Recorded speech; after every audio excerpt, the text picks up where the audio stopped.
Hello students, today we are going to start our next topic magnetic properties of solids। ठीक है, पिछले topic में आपने पढ़ा था इलेक्ट्रिकल प्रॉपर्टीज ऑफ सॉलिड्स, तो अब स्टार्ट करते हैं मैग्नेटिक प्रॉपर्टीज ऑफ सॉलिड। इसको थोड़ा सा समझ लीजिए कि क्या होता है। हर एक सब्सटेंस जो होता है वो एटम से मिलकर बनता है, एटम से मिलकर बनता है। एटम में क्या होता है, एटम में एक न्यूक्लियस होता है। एटम में क्या है, न्यूक्लियस है और इसके चारों तरफ इलेक्ट्रॉन क्या करते हैं, मोशन करते हैं। ठीक है ना।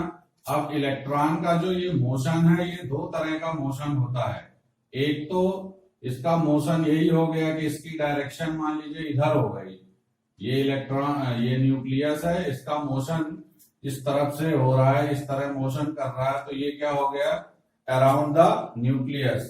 और दूसरा ये जो है मोशन करता है, ये अपनी एक्सिस पर भी करता है। अगर हम इसको यहाँ पर देखें तो ये जो इलेक्ट्रॉन है इसका मोशन कुछ इस तरह से होगा, ठीक है ना, ये इस तरह से। अगर हम इसको ऐसे मान लें कि यहाँ पर कोई एटम है और इलेक्ट्रॉन उसके चारों तरफ ऐसे मोशन कर रहा है, ठीक है ना, तो जब इलेक्ट्रॉन ऐसे मोशन कर रहा होगा तो इलेक्ट्रॉन मोशन करते समय देखिए जरा ध्यान से, वो इस तरह से भी मोशन कर रहा होगा और आगे बढ़ रहा होगा, इस तरह से मोशन करते हुए आगे बढ़ रहा होगा। और इलेक्ट्रॉन में नेगेटिव चार्ज होता है, तो ये दोनों तरह के मोशन और चार्ज की वजह से क्या होता है, हर एक इलेक्ट्रॉन एक टिनी मैग्नेट की तरह वर्क करता है। ठीक है ना, हर एक electron work as tiny magnet, और इन्हीं टिनी मैग्नेट की वर्क की वजह से हर एक सॉलिड सब्सटेंस में मैग्नेटिक प्रॉपर्टी होती है। ठीक है ना। अब हमने यहाँ पर मैग्नेटिक प्रॉपर्टी ऑफ सॉलिड को दो कैटेगरी में डिवाइड कर दिया है, on the basis of electron and on the basis of domains. On the basis of electron, जैसा कि आपको पता है कि जिन एलिमेंट या एनायन या कैटायन या फिर जो है मॉलिक्यूल, जो भी स्पीसीज है, अगर उसमें अनपेयर्ड इलेक्ट्रॉन प्रेजेंट होते हैं तो वो पैरामैग्नेटिक कहलाता है, और अगर उसमें अनपेयर्ड इलेक्ट्रॉन एब्सेंट है तो क्या होगा, वो क्या कहलाएगा, वो कहलाएगा डायामैग्नेटिक। लिखा हुआ है no unpaired electron, unpaired electron present paramagnetic, unpaired electron absent है तो वो डायामैग्नेटिक कहलाएगा। ठीक है ना। अब ये पैरामैग्नेटिक को हम समझते कैसे हैं, तो देखिए जब भी हम कोई पैरामैग्नेटिक सब्सटेंस को मैग्नेटिक फील्ड में ले जाएंगे, कहां ले जाएंगे, मैग्नेटिक फील्ड में ले जाएंगे, तो ये क्या होगा, वीकली अट्रैक्टेड होगा। Paramagnetic substances are weakly attracted in the magnetic field, और वो वीकली अट्रैक्टेड तभी होंगे जब उसमें unpaired electron, one or more than one unpaired electron present होंगे। If there is no unpaired electron, then such solid substances behaves as diamagnetic। और diamagnetic क्या होता है, diamagnetic substances are those substances which are weakly repelled। ठीक है ना, दोनों में बिल्कुल अपोजिट वर्ड है, एक तरीके से एंटोनिम आप समझ लीजिए, weakly attracted, weakly repelled. Diamagnetic substances are weakly repelled in the magnetic field. ठीक है ना। इसके एग्जांपल में क्या है, आपका वाटर है, वो आपका डायामैग्नेटिक है। ठीक है ना। खाने वाला जो नमक है, रॉक साल्ट NaCl, वो क्या है, डायामैग्नेटिक है। नाइट्रोजन गैस एटमॉस्फेयर में बहुत ज्यादा है, आपको पता है, वो नाइट्रोजन गैस भी क्या है, वो डायामैग्नेटिक है। बेंजीन डायामैग्नेटिक है। आप ऐसे सारे मॉलिक्यूल्स ढूंढ करके निकाल सकते हो जिनमें अनपेयर्ड इलेक्ट्रॉन नहीं होगा, वो डायामैग्नेटिक होंगे। O2 आपका क्या है, पैरामैग्नेटिक है। आपको पता है जब आप मॉलिक्यूलर ऑर्बिटल थ्योरी में इसका ऑर्बिटल एनर्जी लेवल डायग्राम बनाते हो, तो वहां पर आपको पता है कि O2 में दो अनपेयर्ड इलेक्ट्रॉन होते हैं एंटी बॉन्डिंग ऑर्बिटल में। Fe3 पॉजिटिव भी क्या है, ये भी आपका पैरामैग्नेटिक है। Cr3 पॉजिटिव पैरामैग्नेटिक है, Cu2 पॉजिटिव पैरामैग्नेटिक है। बात समझ में आ गई। अब आगे बढ़ते हैं on the basis of domains. Domains is the new word for all of you. आप सभी के लिए डोमेन क्या है, एक नया वर्ड है। तो डोमेन को जरा समझिए कि जो सॉलिड सब्सटेंस आपके डोमेन में आते हैं या जिनमें डोमेन के बेस पर अगर हम कैटेगराइज करें तो मैग्नेटिक प्रॉपर्टी 3 तरह की होती है, फेरोमैग्नेटिक, एंटी फेरोमैग्नेटिक और फेरी मैग्नेटिक, ठीक है ना। तो ये जो प्रॉपर्टीज है फेरोमैग्नेटिक, एंटी फेरोमैग्नेटिक और फेरी मैग्नेटिक की, इसमें मोस्टली क्या होता है, या तो वो मेटल होगा या मेटल का कोई कंपाउंड होगा, ठीक है ना। तो होता क्या है कि जब मेटल या मेटल का कंपाउंड अपना सॉलिड प्रिपेयर करता है या सॉलिड बनाता है तो उसमें कैटायंस होते हैं। क्या होते हैं, कैटायंस। तो कैटायन में पॉजिटिव चार्ज होता है। अब अगर हम इसको मान लीजिए M मान लेते हैं, M में क्या है, N पॉजिटिव चार्ज है, M N पॉजिटिव चार्ज, ठीक है, M में N पॉजिटिव चार्ज। तो बच्चों क्या होता है कि जैसे ही ये जो है सब्सटेंस बनते हैं तो यहां पर रैंडमली क्या होता है, ये कैटायन रैंडमली ग्रुप्ड टुगेदर, ये कैटायन रैंडमली क्या हो जाते हैं, एक जगह इकट्ठे हो जाते हैं और इकट्ठे होकर के क्या बना लेते हैं, ये एक डोमेन बना लेते हैं। क्या कर लेते हैं, M N positive, M N positive, M N positive, M N positive.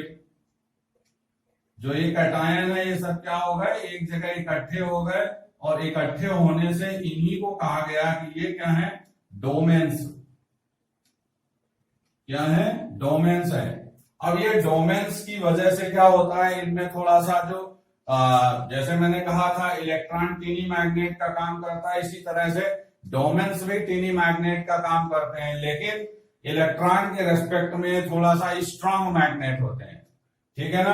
अब जैसे ही ये मैग्नेटिक फील्ड में आते हैं तो मैग्नेटिक फील्ड में आने पर क्या होता है कि इनका जो डोमेन का अलाइनमेंट है वो पैरेलली, या हो सकता है कि पैरेलल ना हो, ठीक है ना।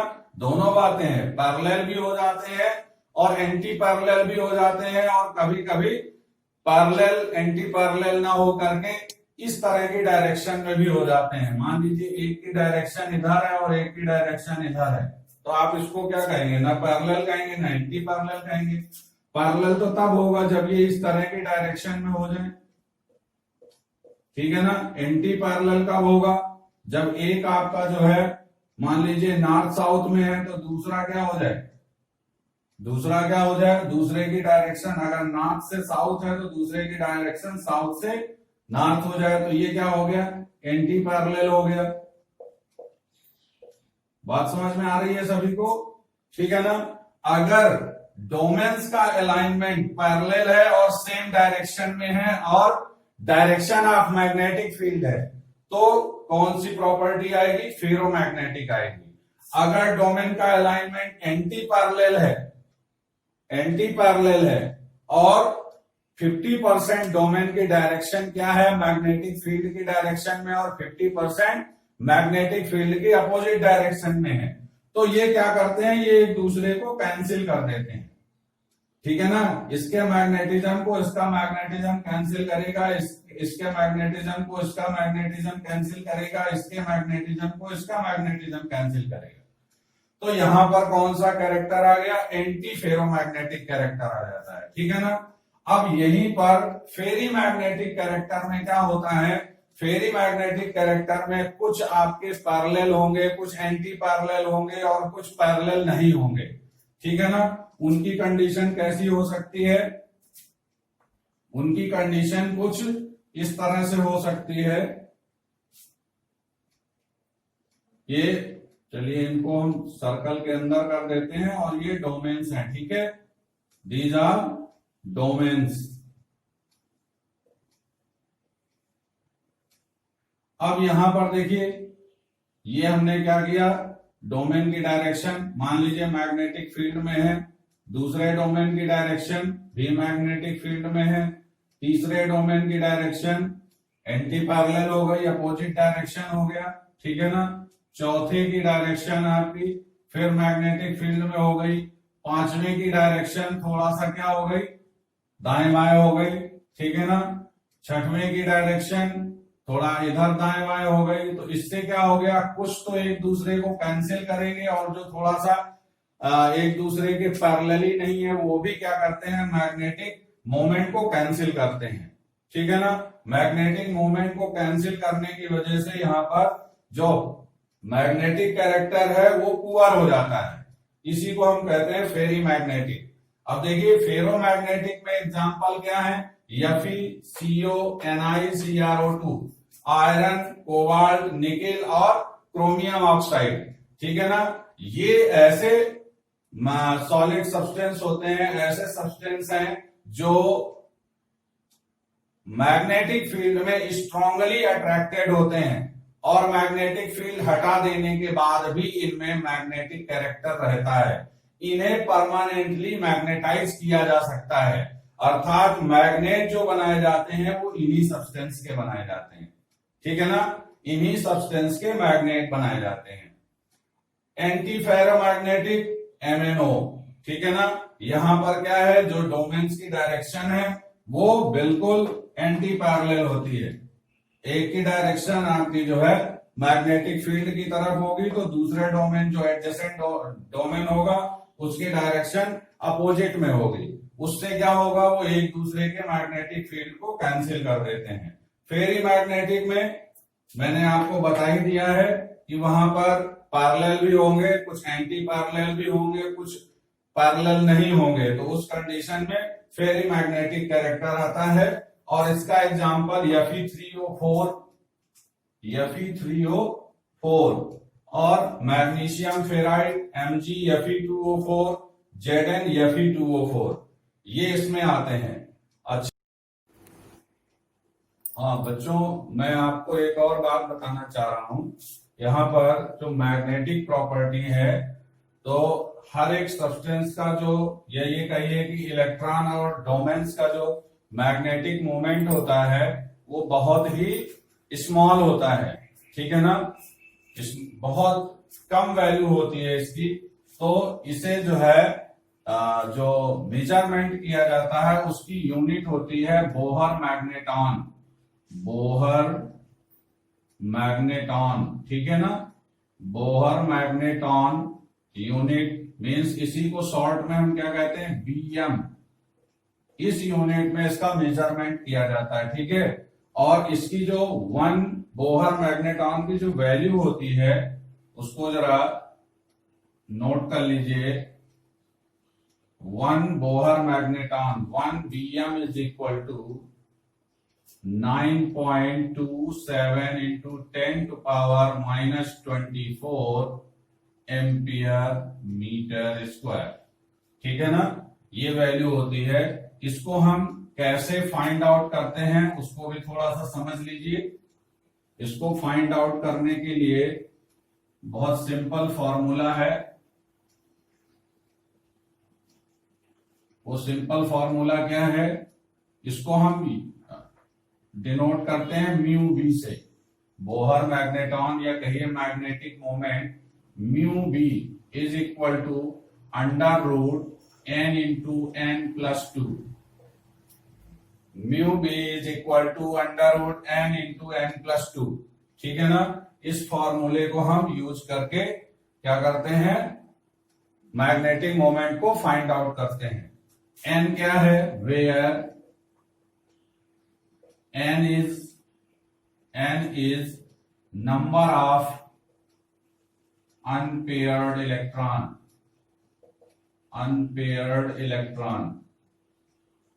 ठीक है ना।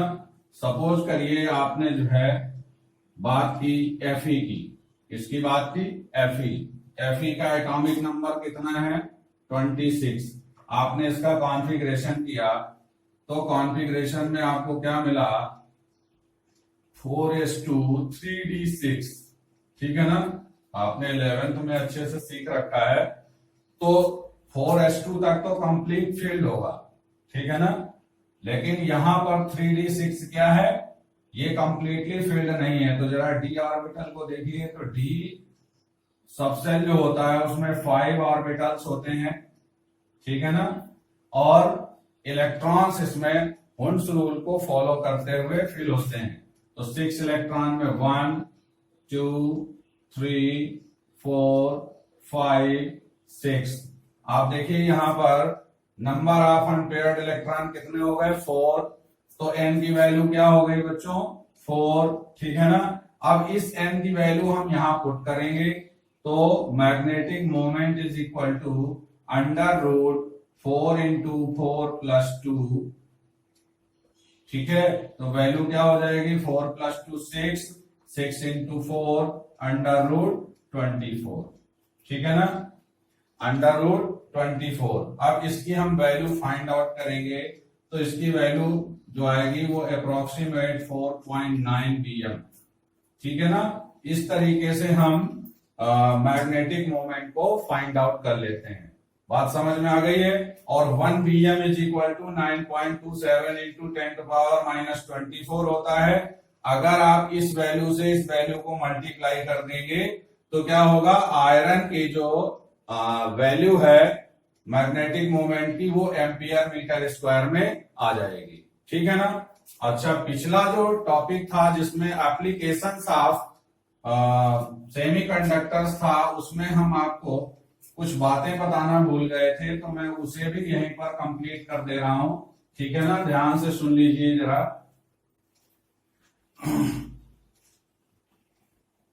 पहली बात तो ये कि जो एन टाइप और पी टाइप सेमीकंडक्टर्स थे, उन सेमीकंडक्टर्स का क्या करते हैं, यूज करते हैं। जैसे अच्छा बताइए, कभी आपने सैंडविच खाया है ना, तो सैंडविच में क्या होता है, हम 2 ब्रेड के बीच में बटर लगा लेते हैं, या दोनों ब्रेड में बटर की लेयर लगा के उसे हम क्या करते हैं, कंबाइन कर देते हैं। तो इसी तरह से क्या होता है, सपोज करिए कि ये जो लेयर है वो एन टाइप सेमीकंडक्टर की है, ठीक है ना। इसके ऊपर जो है जो दूसरी लेयर आई वो किसकी आ गई, पी टाइप सेमीकंडक्टर की आ गई, ठीक है ना। फिर इसके ऊपर जो तीसरी लेयर आई वो फिर एन टाइप सेमीकंडक्टर की आ गई, ठीक है ना। इस तरीके से क्या बन गया, एनपीएन। ये जो एनपीएन बना ये बन जाता है आपका ट्रांजिस्टर। क्या बन जाता है, ट्रांजिस्टर बन जाता है। इसी तरह से अगर पहली लेयर किसकी हो, पी टाइप की हो, दूसरी लेयर एन टाइप की हो, तीसरी लेयर पी टाइप की हो, तो क्या बन जाएगा, पीएनपी टाइप ट्रांजिस्टर बन जाएगा। बात समझ में आ गई कि नहीं आ गई, ठीक है। तो इस तरीके से ट्रांजिस्टर बना लिए जाते हैं। एक और बात करना है मुझे, वो है फोटोडायोड की। फोटोडायोड जिसका यूज किया जाता है इलेक्ट्रिकल सोलर एनर्जी को इलेक्ट्रिकल एनर्जी में कन्वर्ट करने में। Photodiode, photodiode it convert solar energy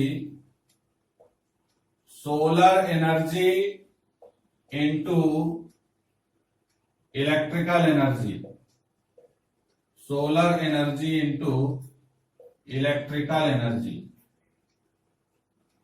ठीक है ना। यहां पर भी क्या होता है, जो डायोड बनाया जाता है उसमें आपका जो है एक पी टाइप सेमीकंडक्टर होता है और एक आपका एन टाइप सेमीकंडक्टर होता है। इन दोनों सेमीकंडक्टर को एक बीच में लेयर से जोड़ दिया जाता है, ठीक है ना। इस लेयर में यहां पर कोई मेटल का मटेरियल होता है, ये हो गया आपका पी टाइप और ये हो गया एन टाइप। तो ये जो डायोड बना है ये कुछ इस तरह से बना होता है, ठीक है ना। इसमें ये जो है इसके इलेक्ट्रोड होते हैं। तो क्या होता है कि जब इसमें सोलर प्लेट में इसको यूज किया जाता है तो सन से आने वाली जो लाइट होती है वो लाइट इस जगह पर फॉल करती है, यहां पर लाइट फॉल करेगी और लाइट फॉल करके क्या होगा, यहां से इलेक्ट्रॉन का इजेक्शन होगा। 11th में आपने पढ़ा था ना photo electric effect. Photo electric effect में क्या हो रहा था कि जैसे लाइट जो है किसी सरफेस पर फॉल करती है तो वहां से इलेक्ट्रॉन का इजेक्शन होता है। तो यहाँ पर जो मटेरियल है उससे क्या होता है, इलेक्ट्रॉन का इजेक्शन होता है, साथ साथ होल का भी इजेक्शन होता है। तो यहां पर मान लीजिए ये होल है और ये इलेक्ट्रॉन है, ठीक है ना। आपको पता है पी टाइप सेमीकंडक्टर में होल होते हैं, एन टाइप सेमीकंडक्टर में इलेक्ट्रॉन होते हैं। Holes are attracted towards P type semiconductor and electrons are attracted towards N type semiconductor. तो इलेक्ट्रॉन जब एन टाइप की तरफ जाएंगे तो यहां से जो इलेक्ट्रोड निकला होगा इस तरह से जो मैंने बनाया हुआ है, तो इलेक्ट्रॉन की डायरेक्शन कुछ इधर की तरफ आ जाएगी, ठीक है ना। इलेक्ट्रॉन इस तरीके से क्या करेंगे, यहां से इस तरह से मोशन करके इस डायरेक्शन में आएंगे और यहां पर होल की तरफ जाएंगे, ठीक है ना। और इसी से क्या हो जाता है, करंट का फ्लो हो जाता है, और करंट का फ्लो हो जाने से क्या हो जाता है, solar energy converted into electrical energy. ठीक है बच्चों, आपको बातें सारी अच्छी तरह से समझ में आ गई होंगी, ठीक है। सॉलिड स्टेट यहीं से कंप्लीट होता है। Okay, thank you.